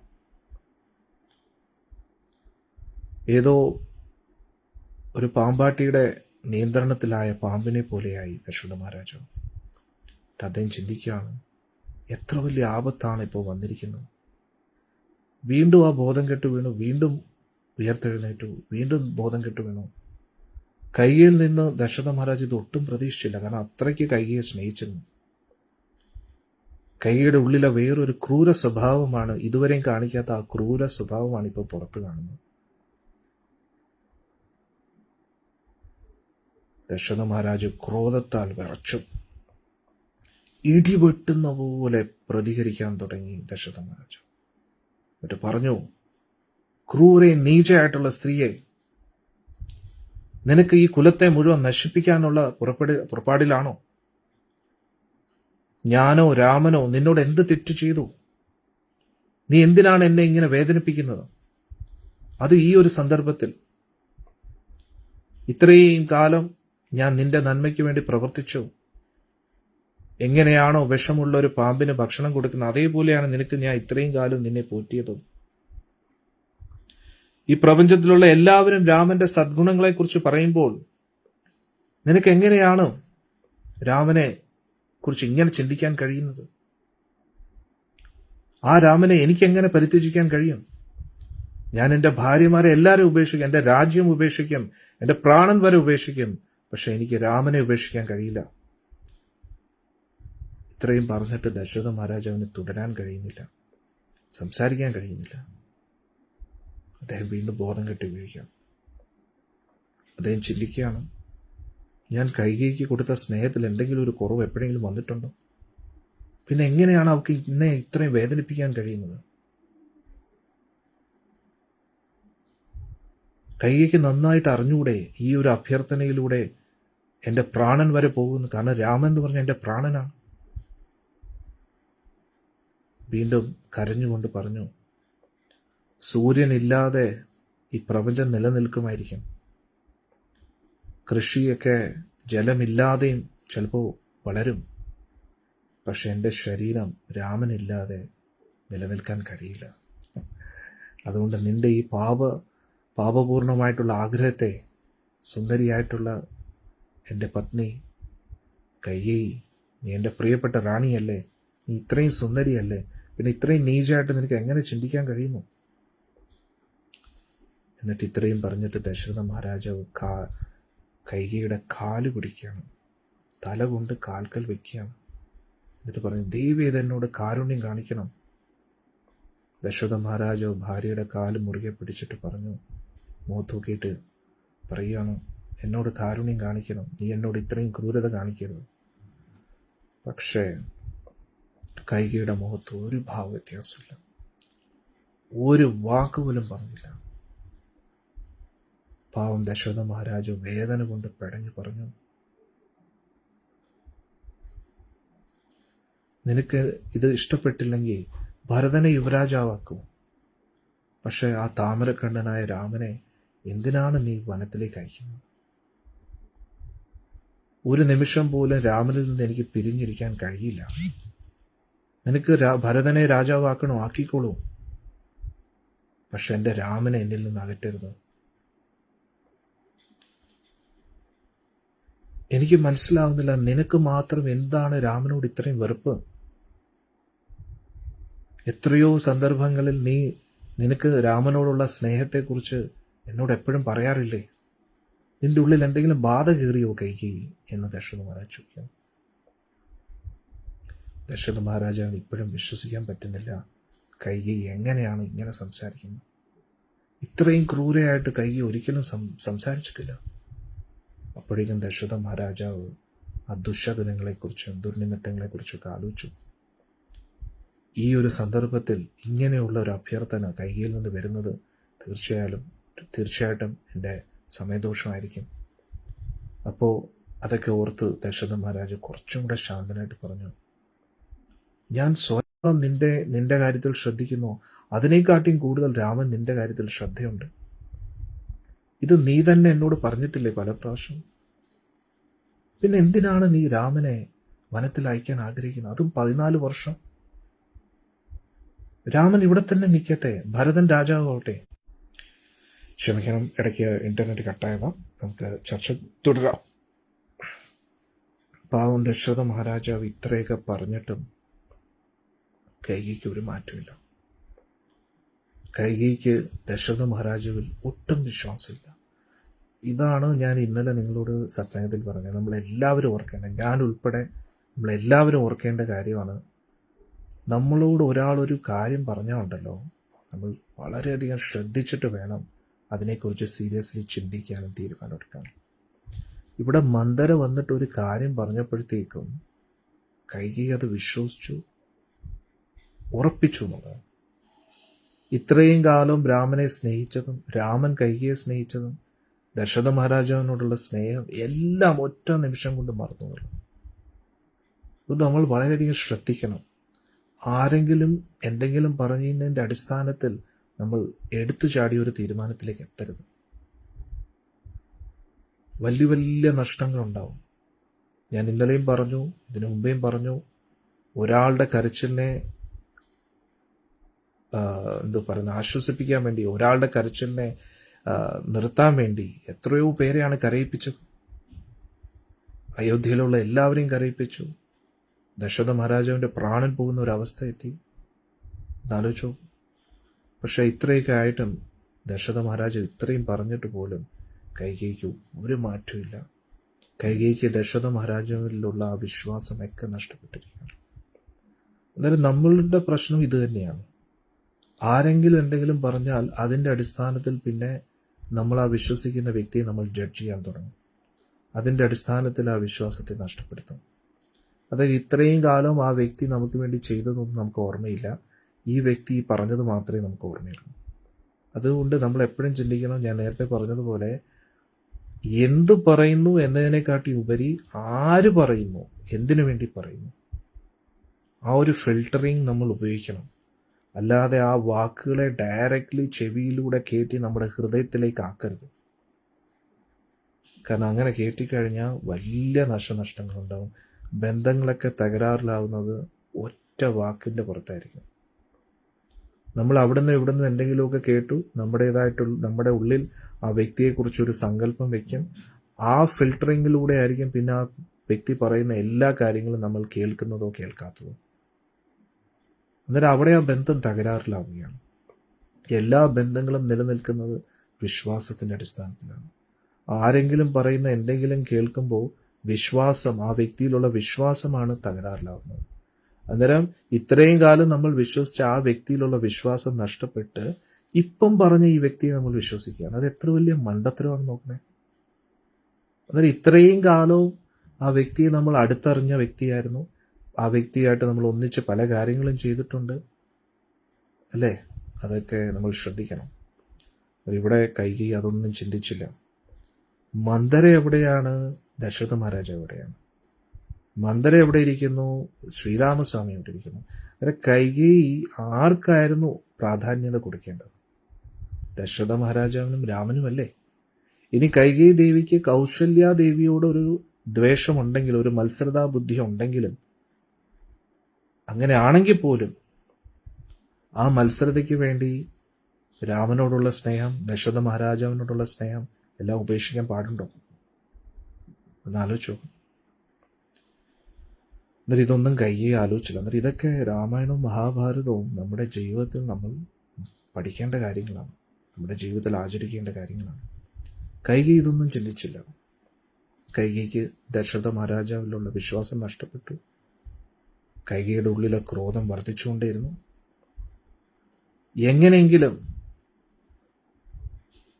പക്ഷെ ദശരഥ മഹാരാജാവാണെങ്കിൽ എങ്ങനെയെങ്കിലും കൈകേയിയെ പറഞ്ഞൊന്ന് സമ്മതിപ്പിക്കാൻ വേണ്ടി ശ്രമിക്കുകയാണ്. പല പല വാക്കുകളും പറഞ്ഞു. ഇതിലൊന്ന് ആലോചിച്ച് നോക്കൂ, ഇത്രയും വർഷങ്ങളായിട്ട് ദശരഥ മഹാരാജാവ് സ്നേഹിച്ചതെല്ലാം വെറുതെയായി അല്ലേ? ശ്രീരാമസ്വാമി സ്നേഹിച്ചതും വെറുതെയായി. അതായത് ഇതിൽ നിന്ന് നമ്മൾ മനസ്സിലാക്കേണ്ട ഒരു കാര്യം, നമ്മുടെ ഉള്ളിൻ്റെ ഉള്ളിൽ കൃതജ്ഞത ഇല്ലെങ്കിൽ ആരെങ്കിലും എന്തെങ്കിലും പറഞ്ഞു കഴിഞ്ഞാൽ അതിനനുസരിച്ച് നമ്മൾ തീരുമാനമെടുക്കും. കൃതജ്ഞത, നന്ദി വളരെ ഇമ്പോർട്ടൻ്റ് ആണ്. നമുക്ക് പൊതുവേ നമ്മൾ മറ്റുള്ളവർക്ക് വേണ്ടി എന്ത് ചെയ്തു എന്നതാണ് നമ്മുടെ ഉള്ളിൽ കിടക്കുന്നത്. പക്ഷെ അവർ നമുക്ക് വേണ്ടി എന്ത് ചെയ്തു നമ്മൾ ചിന്തിക്കാറില്ല. അതുകൊണ്ട് മറ്റുള്ളവരിൽ നിന്ന് നമ്മൾക്ക് എന്തൊക്കെയാണ് ലഭിച്ചിരിക്കുന്നത് അത് നമ്മൾ ചിന്തിക്കണം. കാരണം ഈ ലോകത്ത് സമ്പത്തുണ്ടാക്കാൻ ബുദ്ധിമുട്ടില്ല, ഉയർന്ന പദവികളിലേക്ക് എത്താൻ ബുദ്ധിമുട്ടില്ല. കഴിവുണ്ടെങ്കിൽ, ഹാർഡ് വർക്ക് ചെയ്യുന്നുണ്ടെങ്കിൽ ആർക്കും അത് നേടിയെടുക്കാം. അതൊക്കെ ഈസി ആയിട്ടുള്ള കാര്യങ്ങൾ. പക്ഷെ ബന്ധങ്ങളെ ഉണ്ടാക്കുമെന്ന് പറഞ്ഞാൽ എളുപ്പമല്ല. ബന്ധങ്ങളെ നമ്മൾ ഉണ്ടാക്കുന്നത് അതിനുവേണ്ടി എത്രത്തോളം നമ്മൾ കഷ്ടപ്പെട്ടിരിക്കുന്നു അല്ലേ? ആ വ്യക്തിയും നമ്മുടെ ആ ബന്ധത്തിന് വേണ്ടി എത്രത്തോളം കോൺട്രിബ്യൂട്ട് ചെയ്തിരിക്കുന്നു. പക്ഷെ ആ ബന്ധത്തെ മുറിക്കാൻ വളരെ ഈസിയാണ്. ബന്ധത്തെ കണ്ടിന്യൂ ചെയ്യാൻ ഒരുപാട് ത്യാഗങ്ങൾ വേണം. അത് ഒരു ഭാഗത്തുനിന്നല്ല, രണ്ട് ഭാഗത്തുനിന്നും ത്യാഗം വേണം. രണ്ട് ഭാഗത്തുനിന്നും നിസ്വാർത്ഥത, ത്യാഗം എല്ലാം ഉള്ളപ്പോഴാണ് ആ വിശ്വാസം നിലനിൽക്കുന്നത് അല്ലേ? പക്ഷെ ഇവിടെ അതെല്ലാം വിട്ടുപോയി. ദശരഥ മഹാരാജാവ് പല രീതിയിലും കൈകേയിയെ ആശ്വസിപ്പിക്കാൻ, പറഞ്ഞു തിരിപ്പിക്കാൻ നോക്കി.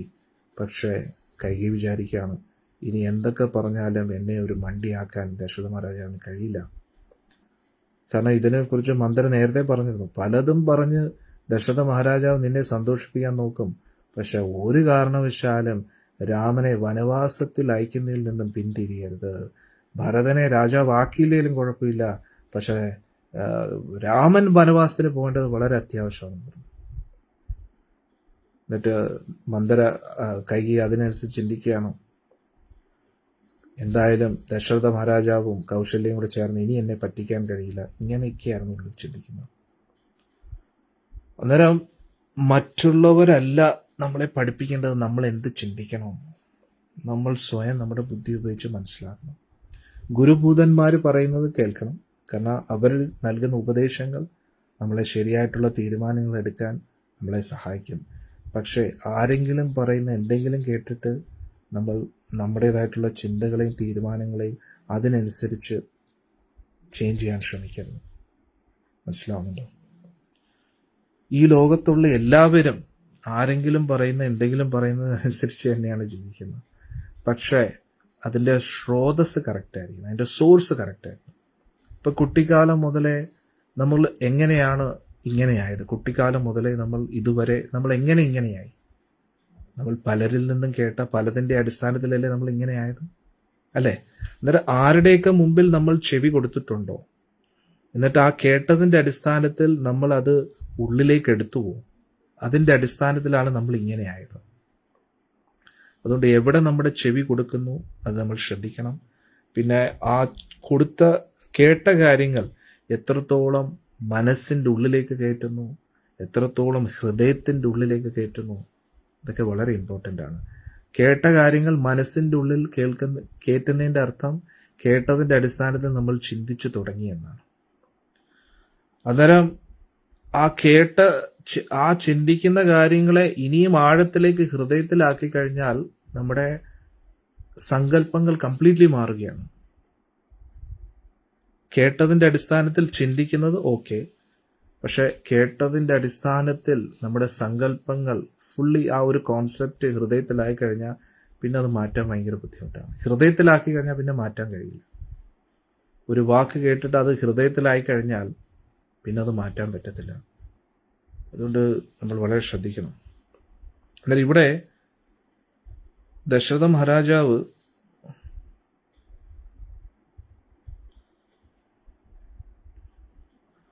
ഇവിടെ കൈകേയി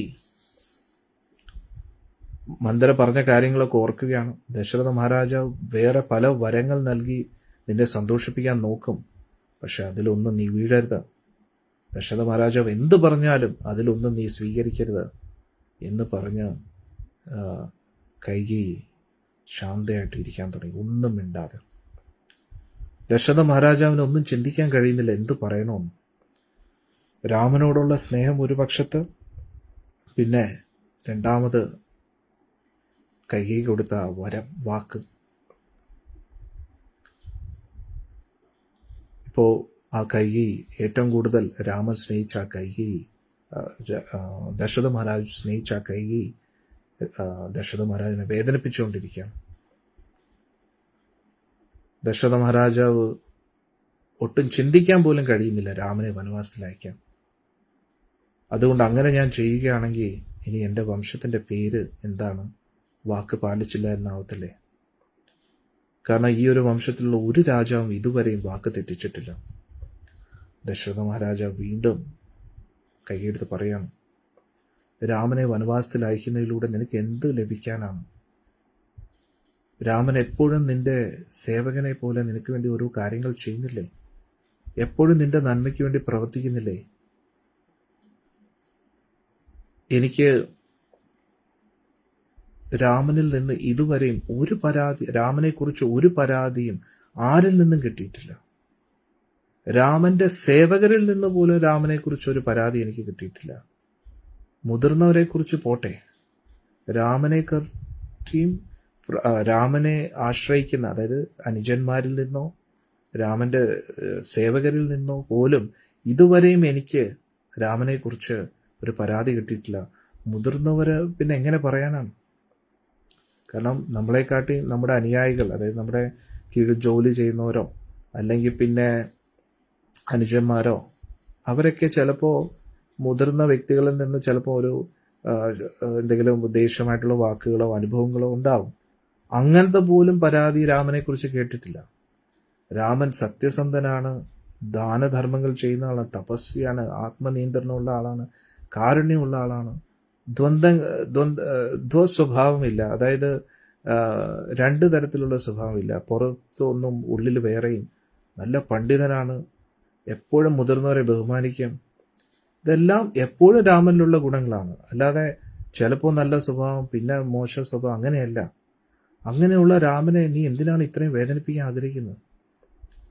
ഇത്രയൊക്കെ പറഞ്ഞിട്ടും കൈകേയിക്ക് ഒരു മാറ്റമില്ല. അപ്പോൾ ദശരഥ മഹാരാജാവിന് മനസ്സിലായി, ഇത്രയൊക്കെ പറഞ്ഞിട്ട് ഒരു മാറ്റം ഇല്ലെങ്കിൽ അതിൻ്റെ അർത്ഥം കൈകേയി ഇനി മാറാൻ പോകുന്നില്ല. അതുകൊണ്ട് ദശരഥ മഹാരാജ് വേറൊരു രീതിയിൽ കൈകേയിയെ മാറ്റാൻ ശ്രമിക്കുകയാണ്. എന്നിട്ട് ദശരഥ മഹാരാജാവ് സ്വന്തം സ്നേഹത്തെ തന്നെ ഉയർത്തി കാണിക്കാൻ ശ്രമിച്ചു. എന്നിട്ട് കൈകേയിയോട് പറഞ്ഞു, കൈകേയി, നീ എന്നോട് കാരുണ്യം കാണിക്കണം. ഇത്രയും വലിയൊരു ദുഃഖത്തിൽ എന്നെ ആക്കരുത്. ഞാൻ വൃദ്ധനാണ്, ഞാൻ ക്ഷയിച്ചുകൊണ്ടിരിക്കുകയാണ്. എൻ്റെ അവസാന നിമിഷങ്ങളിലേക്ക് ഞാൻ എത്തിയിരിക്കുകയാണ്. ഈ സമയത്ത് ഇങ്ങനെയുള്ള ക്രൂര വാക്കുകൾ കൊണ്ട് എന്നെ വേദനിപ്പിക്കരുത്. ഇതിലൂടെ നിനക്ക് എന്ത് നേടിയെടുക്കാനാണ്? ഈ ലോകത്തുള്ള എന്തും നീ ചോദിച്ചോളൂ, അതെല്ലാം നിനക്ക് നൽകാൻ ഞാൻ തയ്യാറാണ്. നിനക്ക് എന്താ വേണ്ടതെന്ന് പറയൂ. ഞാൻ നിന്റെ കാൽക്കൽ മുറുകെ പിടിക്കുകയാണ്, കാലെ വീണ് അപേക്ഷിക്കുകയാണ്. രാമനെ വനവാസത്തിൽ അയക്കരുത്, എൻ്റെ പ്രാണനെ നീ രക്ഷിക്കണം. ഇത്രയൊക്കെ പറഞ്ഞിട്ടും കൈകേയിയുടെ മുഖത്ത് ഒരു വ്യത്യാസമില്ല. ദശരഥ മഹാരാജാവ് വീണ് കിടന്ന് ഉരുളാൻ തുടങ്ങി. കരഞ്ഞ് അവിടെയൊക്കെ ബോധം കെട്ട് വീഴുന്നു. ഉറക്കെ കരയാൻ തുടങ്ങി. വീണ്ടും വീണ്ടും അലറിക്കൊണ്ട് വിഷമിച്ച് കരഞ്ഞു. പക്ഷെ എന്നിട്ടും കൈകേയിക്ക് ഒരു മാറ്റമില്ല. മന്ദരയുടെ വാക്കുകൾ കൈകേയിയുടെ ഹൃദയത്തെ കഠോരമാക്കിയിരിക്കുകയാണ്. അതുകൂടാതെ കൈകേയിയുടെ ബുദ്ധിയും ദേവന്മാർ സദ്ബുദ്ധിയുള്ളത് അത് മാറ്റിയിരിക്കുകയാണ്. അതുകൊണ്ട് ശരിയായിട്ടുള്ള തീരുമാനം എടുക്കാൻ കൈകേയിക്ക് കഴിയുന്നില്ല. അതുകൊണ്ട് ആ ക്രൂര തീരുമാനത്തിൽ കൈകേയി ഉറച്ചിരിക്കുകയാണ്. ഇത്രയൊക്കെ ആയിട്ടും വളരെ ക്രൂരമായിട്ട് കൈകേയി പറയുകയാണ്, ഇത്രയും വാക്കുകൾ നൽകിയിട്ട് അങ്ങത് പാലിച്ചില്ലെങ്കിൽ അങ്ങേക്ക് എന്ത് പുണ്യമാണ് ലഭിക്കാൻ പോകുന്നത് രാജാവേ? വലിയ വലിയ ഋഷിമാരുടെ മുമ്പിൽ വെച്ച് അങ്ങയുടെ വാക്കുകൾ അങ്ങ് പാലിച്ചില്ല എന്നതിനെക്കുറിച്ച് ചോദിക്കുകയാണെങ്കിൽ അങ്ങ് എന്ത് മറുപടി നൽകാനാണ്? അങ്ങേക്ക് അവിടെ സമ്മതിക്കാൻ കഴിയുമോ അങ്ങയുടെ പ്രിയപ്പെട്ട ഭാര്യയ്ക്ക് കൊടുത്ത വാക്ക് അങ്ങേക്ക് പാലിക്കാൻ കഴിഞ്ഞില്ല എന്ന്? ഞാൻ അങ്ങേക്ക് പ്രാണനെക്കാട്ടിയും പ്രിയമാണെന്നല്ലേ പറയുന്നത്. എന്നിട്ട് എനിക്ക് നൽകിയ വാക്ക് അങ്ങ് എന്തുകൊണ്ട് പാലിക്കുന്നില്ല? അങ്ങ് ഒരിക്കൽ വാക്ക് നൽകി, അതുകൂടാതെ 3 പ്രാവശ്യം പ്രതിജ്ഞ എടുത്തു അതെനിക്ക് പൂർത്തീകരിച്ച് തരുമെന്ന്. പിന്നെ ആ വാക്കിനെ അങ്ങേക്ക് എങ്ങനെയാണ് തെറ്റിക്കുക? കൈകേയി അപ്പോഴേക്ക് എഴുന്നേറ്റു. എന്നിട്ട് മുഖത്ത് ദേഷ്യം ഇങ്ങനെ വർദ്ധിച്ചുകൊണ്ടിരിക്കുന്നു. കൈകേയിക്ക് തോന്നി, എൻ്റെ ഭർത്താവ് എന്നെ പറ്റിക്കുകയാണ്. കൈകേയി പറഞ്ഞു, കൈകേയി ചിന്തിക്കുകയാണ്, ദശരഥ മഹാരാജാവ് എനിക്ക് വാക്ക് നൽകിയതാണ്, എന്തും തരുമെന്ന്.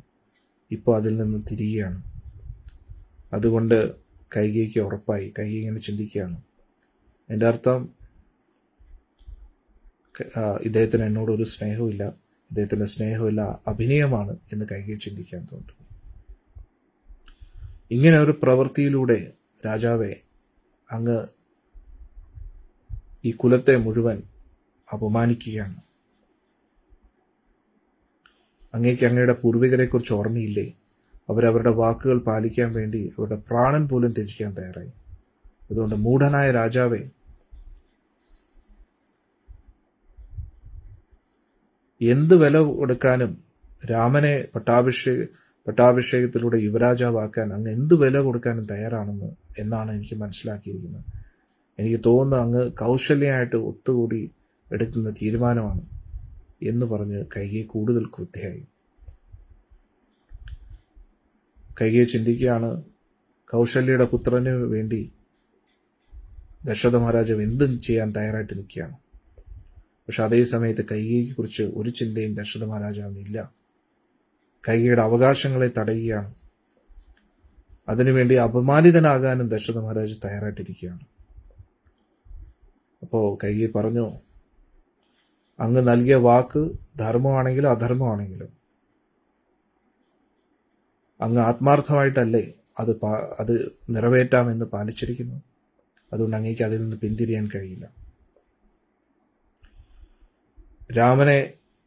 രാമന്റെ പട്ടാഭിഷേകം നടക്കുകയാണെങ്കിൽ ഞാൻ വിഷം കുടിച്ച് ആത്മഹത്യ ചെയ്യും അങ്ങയുടെ കൺമുന്നിൽ വെച്ച്.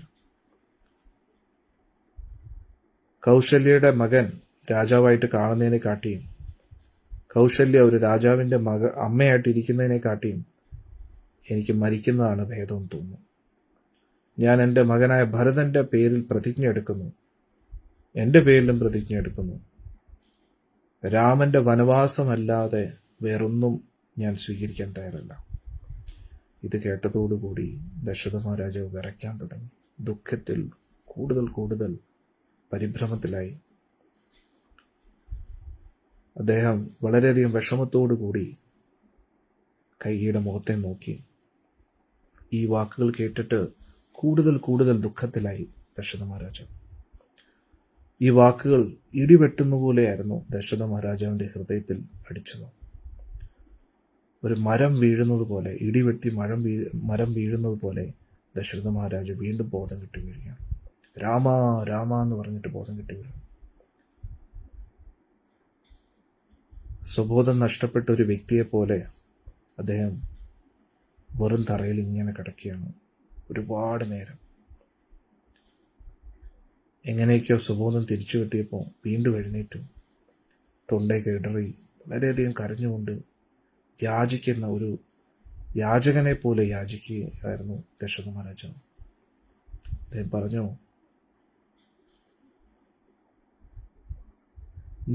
നിന്റെ ഉള്ളിൽ തോന്നുന്ന വാക്കുകൾ തന്നെയാണോ എന്ന് എനിക്ക് സംശയം തോന്നുന്നു. ആരാണ് നിന്റെ മനസ്സിനെ പിന്തിരിപ്പിച്ചത്? നിന്റെ ഉള്ളിൽ എന്തെങ്കിലും ബാധ കയറിയോ? അല്ലെങ്കിൽ പിന്നെ ഇങ്ങനെ ഈ നാണം കെട്ട് എങ്ങനെ സംസാരിക്കാൻ കഴിയുന്നു?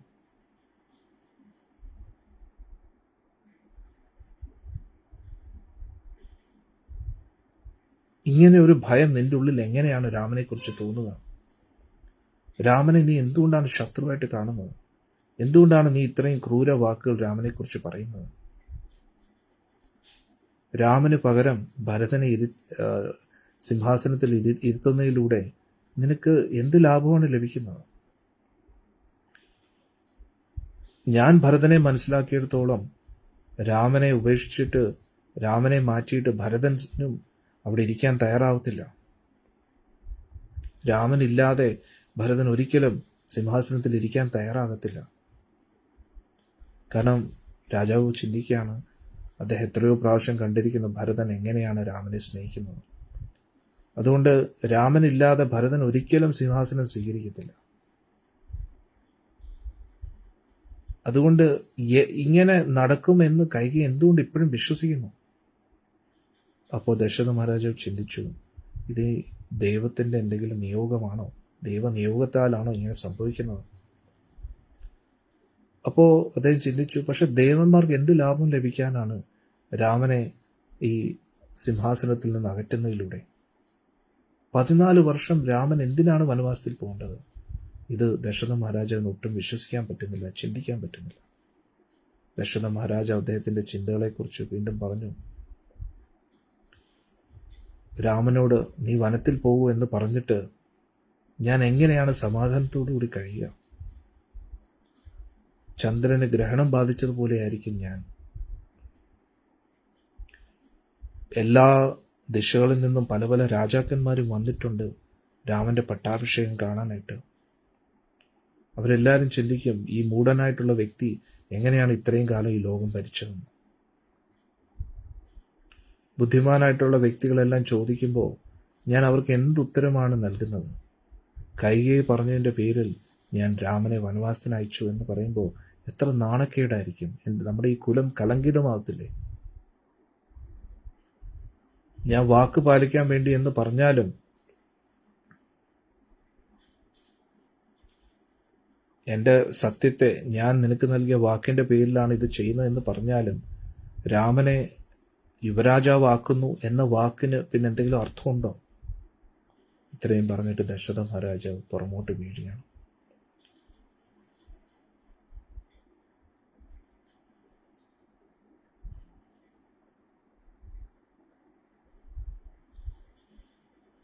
എന്നിട്ട് ദശരഥ മഹാരാജ വീഴുന്ന സമയത്ത് കൈകേയിയെ പിടിക്കാൻ നോക്കി. പക്ഷെ കൈകേയി അപ്പോഴേക്കും ദുഃഖിതയായിട്ട് താഴെ വീണ് കിടക്കുകയാണ്. ഞാൻ കൗശല്യയെടുത്ത് എന്താണ് പറയേണ്ടത്? ദശരഥ മഹാരാജ് പറയുന്നു, ഞാൻ ഇത്രയും ക്രൂരമായിട്ടുള്ള ഒരു പ്രവൃത്തി ചെയ്യുന്നതിന് എന്ത് കാരണമാണ് ഞാൻ കൗശല്യടുത്ത് പറയേണ്ടത്? ഞാൻ എപ്പോഴും ഏറ്റവും സദ്ഗുണ സമ്പന്നയായ കൗശല്യെ എപ്പോഴും അവഗണിച്ചിട്ടേ ഉള്ളൂ. ആ പ്രവൃത്തികളൊക്കെ ആലോചിക്കുമ്പോൾ എനിക്ക് ഒരുപാട് വേദന തോന്നും. അപ്പോൾ കൗശല്യയുടെ പേര് കേട്ടതും കൈകേയിക്ക് കൂടുതൽ ദേഷ്യമായി.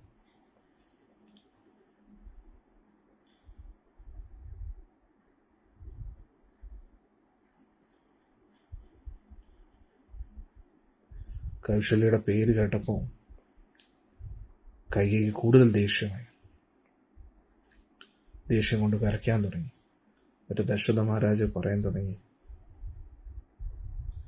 രാമനും സീതയും, രാമൻ വനവാസത്തിനായിട്ട് പോകുന്ന കണ്ടിട്ട്, അത് കണ്ട് കരയുന്ന സീതയെ കണ്ടിട്ട് എനിക്ക് എങ്ങനെയാണ് സമാധാനത്തോട് കഴിയാൻ പറ്റുന്നത്? ഞാൻ തീർച്ചയായിട്ടും എൻ്റെ പ്രാണൻ ത്യജിക്കുന്നതായിരിക്കും. അതിനുശേഷം നീയും നിന്റെ മകനും കൂടി രാജ്യഭാരം ഏറ്റെടുത്തോളൂ. ഞാൻ എപ്പോഴും നിന്നെ എൻ്റെ വിശ്വസ്തയായിട്ടാണ് കണ്ടത്. പക്ഷെ അത് ഏറ്റവും വലിയ തെറ്റായിട്ട് എനിക്കിപ്പം തോന്നുന്നു. നീ കാണിച്ച സ്നേഹമെല്ലാം വെറും അഭിനയമായിരുന്നു. ഞാൻ എപ്പോഴും നിന്നെ എൻ്റെ ഏറ്റവും അടുത്ത ആളായിട്ടേ കണ്ടിട്ടുള്ളൂ. ഇപ്പോൾ നീ എന്നെ കൊന്നിരിക്കുകയാണ്.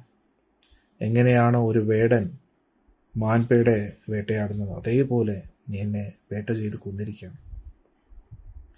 ഇത്രയൊക്കെ പറഞ്ഞിട്ടും കൈകേയി ദേവിക്ക് ഒരു മാറ്റമില്ല. അപ്പോഴേക്കും ദശരഥ മഹാരാജ് ഉള്ളിലിങ്ങനെ പ്രതീക്ഷിക്കുമായിരുന്നു, ഇത്രയെങ്കിലും പറയുമ്പോൾ കൈകേയി എന്തെങ്കിലും ഒരു മാറ്റം വരുമെന്ന്. പക്ഷേ അതിനുമുമ്പ് ഒരു മാറ്റം വരാത്തപ്പോൾ ദശരഥ മഹാരാജാവിൻ്റെ ആ പ്രതീക്ഷകളെല്ലാം തകർന്നുകൊണ്ടിരിക്കുകയാണ്. അങ്ങനെ ആ ക്രോധത്താലും പരിഭ്രമത്താലും അദ്ദേഹം സ്വയത്തെ കുറ്റം പറയാൻ തുടങ്ങി. അദ്ദേഹം പറഞ്ഞു, പാപരഹിതനായിട്ടുള്ള ഒരു മകനെ വെറും പാപിയായിട്ടുള്ള ഒരു സ്ത്രീക്ക് വേണ്ടി പരിത്യജിച്ചു എന്നതിൻ്റെ പേരിൽ എന്നെന്നും ലോകം എന്നെ കുറ്റപ്പെടുത്തും. ഞാൻ പൂർവ്വജന്മത്തിൽ ചെയ്ത പ്രവൃത്തിയുടെ ഫലമായിരിക്കും എനിക്ക് ഈ അവസ്ഥ എത്തുന്നത്. അങ്ങനെ അദ്ദേഹം കൈ തലയിൽ വെച്ച് കരയാൻ തുടങ്ങി. എന്നിട്ട് അദ്ദേഹം പറഞ്ഞു, ഞാൻ കാരണം ദുഃഖിതരാകാൻ പോകുന്ന ആൾക്കാരെ ഓർത്തിട്ടാണ് എനിക്ക് ഏറ്റവും കൂടുതൽ ദുഃഖം തോന്നുന്നത്. രാമനെ ഞാൻ വനവാസത്തിൽ അയക്കുമ്പോൾ അതിൽ എത്ര പേരുടെ ഹൃദയമായിരിക്കും തകരുന്നത്.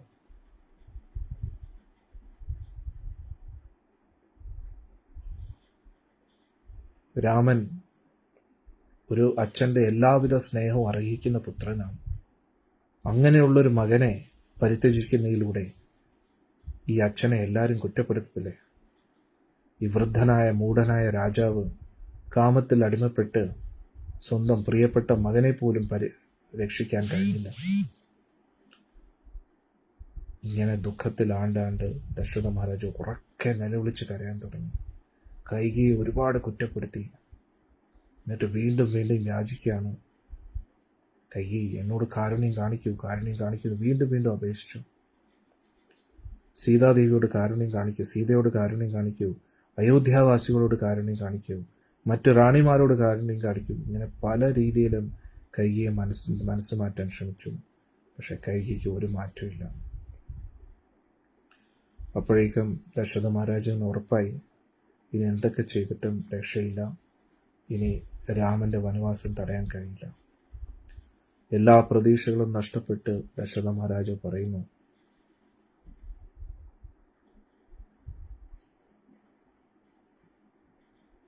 ഈ നിമിഷം തന്നെ ഞാൻ രാമനോട് പോകാൻ പറയുകയാണ്.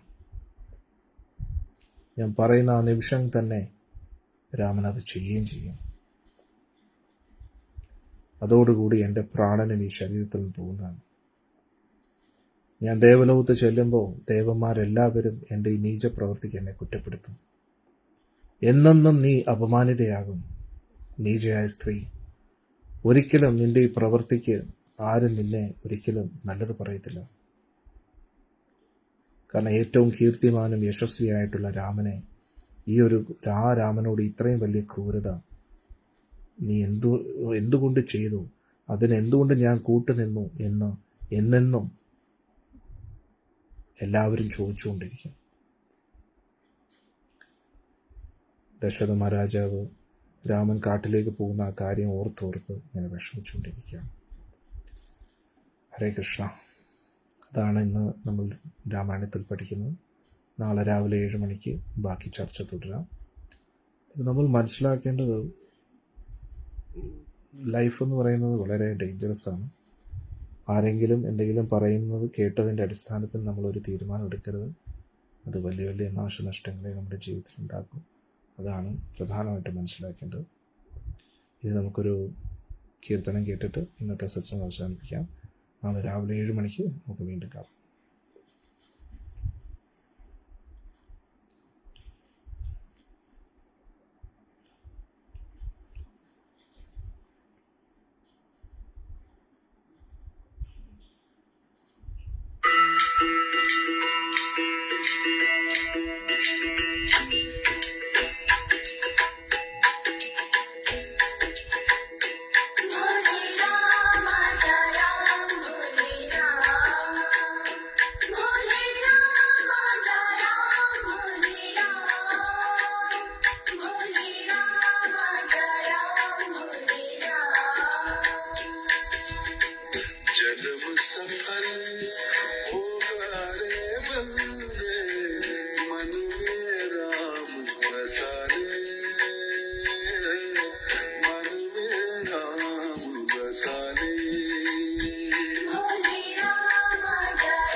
सरस सुहावन अति मन भावन राम से प्रीत लगा ले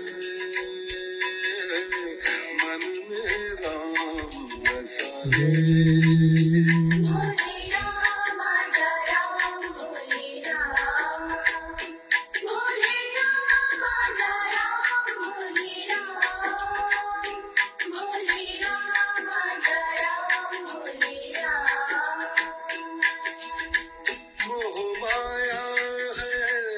झूठा बंधन क्या से पुकारे,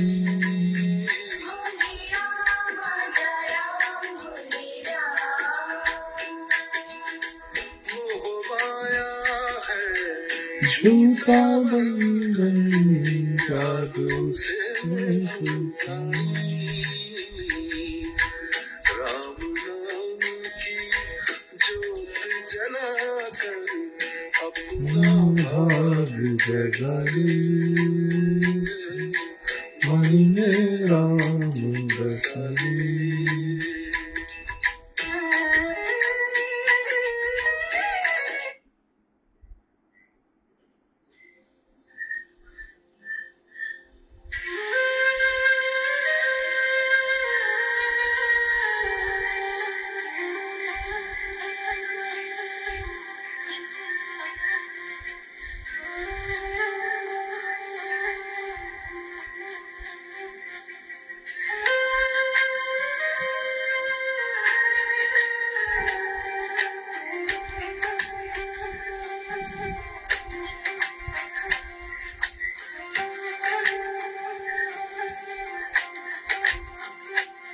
रघुनंदन दीन दयाल हो तुम, रघुनंदन दीन।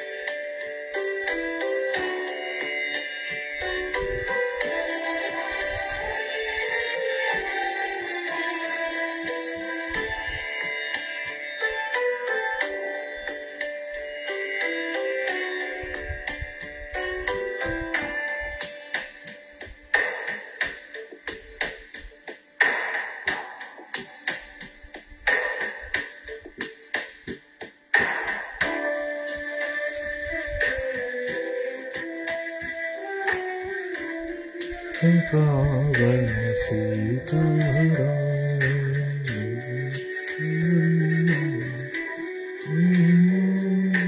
सबको सुनते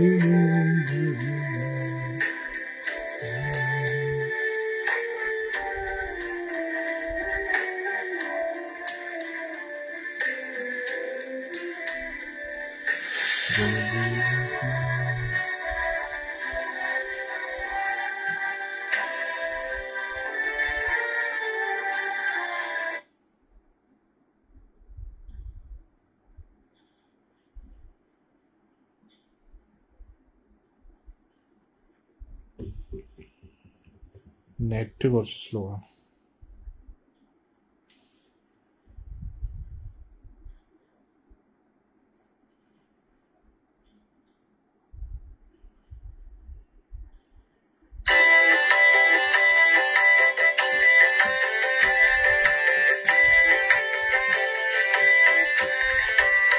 राम राम राम राम राम राम तारकं राम राम राम राम राम राम तारकं रामकृष्ण वासुदेव भक्ति मुक्तिदायकं रामकृष्ण वासुदेव भक्ति मुक्तिदायकं राम राम राम राम राम राम तारकं राम राम राम राम राम राम तारकं रामकृष्ण वासुदेव भक्ति मुक्तिदायकं रामकृष्ण वासुदेव भक्ति मुक्तिदायकं जानकी मनोहरं सर्वलोकनायकं जानकी मनोहरं सर्वलोकनायकं जानकी मनोहरं सर्वलोकनायकं जानकी मनोहरं सर्वलोकनायकं शङ्करादिसेव्यमान पुण्यनाम कीर्तनं शङ्करादिसेव्यमान पुण्यनाम कीर्तनं शङ्करादिसेव्यमान पुण्यनाम कीर्तनं शङ्करादिसेव्यमान पुण्यनाम कीर्तनं राम राम राम राम राम राम तारकं राम राम राम राम राम नाम तारकं रामकृष्ण वासुदेव भक्ति मुक्तिदायकं रामकृष्ण वासुदेव भक्ति मुक्तिदायकं वीरशूरवन्दितं रावणादिनाशकं वीरशूरवन्दितं रावणादिनाशकं वीरशूरवन्दितं रावणादिनाशकं वीरशूरवन्दितं रावणादिनाशकं आञ्जनेय जीवनाम राजमन्त्ररूपकम् आञ्जनेय जीवनाम राजमन्त्ररूपकम् आञ्जनेय जीवनाम राजमन्त्ररूपकम् आञ्जनेय जीवनाम राजमन्त्ररूपकम् राम राम राम राम राम राम तारकं राम राम राम राम राम राम तारकं रामकृष्ण वासुदेव भक्ति मुक्तिदायकं रामकृष्ण वासुदेव भक्ति मुक्तिदायकं राम राम राम राम राम राम तारकं राम राम राम राम राम राम तारकं रामकृष्ण वासुदेव भक्ति मुक्तिदायकं रामकृष्ण वासुदेव भक्ति मुक्तिदायकं जानकी मनोहरं सर्वलोकनायकं जानकी मनोहरं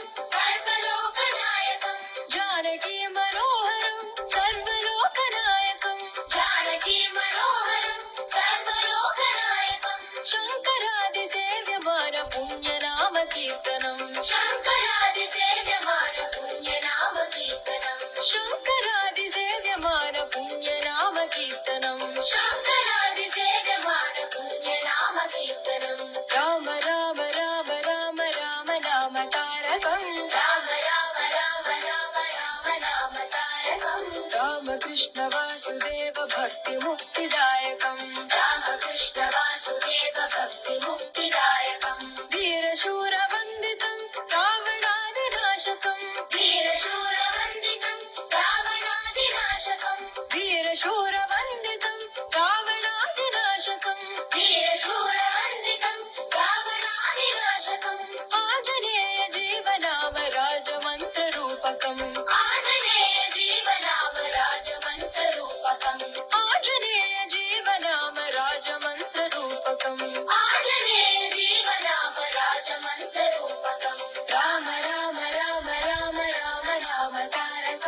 रामकृष्ण वासुदेव भक्ति मुक्तिदायकम् राम राम राम राम राम नाम तारकम् रामकृष्ण वासुदेव भक्ति मुक्तिदायकम् राम राम राम राम राम नाम तारकम् रामकृष्ण वासुदेव भक्ति मुक्तिदायकम् राम राम राम राम राम नाम तारकम् रामकृष्ण वासुदेव भक्ति मुक्तिदायकम्।